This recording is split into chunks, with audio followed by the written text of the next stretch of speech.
IVF New Jersey was established in 1990. Since 1990, we have done thousands of IVF cycles with egg donors.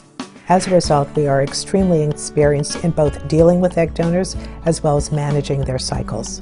The IVF process involves taking medications to try and increase the number of eggs that a woman produces each month. During the course of a normal menstrual cycle, each woman produces 1 egg. However, that is not sufficient to go through an entire IVF cycle.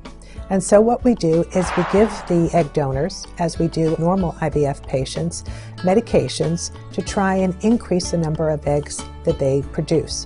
The way we do that is by giving them hormone injections, and so all of the medications are through injections.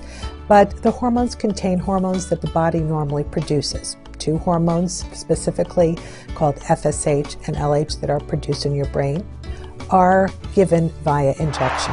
What that means is that over the course of approximately 2 weeks, the egg donors will be taking medications, and during that time they are closely followed. This means that they'll be coming in very frequently for blood tests and ultrasounds to see how they are responding to the medication. The blood tests allow us to modify their dosage so that we make sure that they're not taking too much or too little.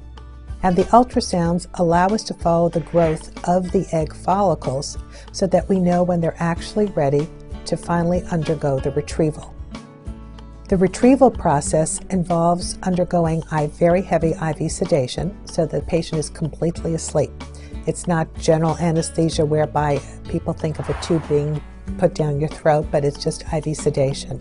It's done vaginally, just like all the ultrasounds that we perform. It takes approximately 15 or 20 minutes. During that time, it is a procedure whereby we go through the vaginal wall directly into the ovary. There are no incisions, there is no real recovery time because there are no incisions, and generally after recovering for approximately 1 hour, they can leave. Most patients feel perfectly able to go to work the next day. In a very small percentage of our patients, we find that they are still very stimulated afterwards, and so it's not unusual to feel bloated and somewhat uncomfortable for approximately 2 weeks after the procedure. The entire process occasionally can seem very complicated and overwhelming.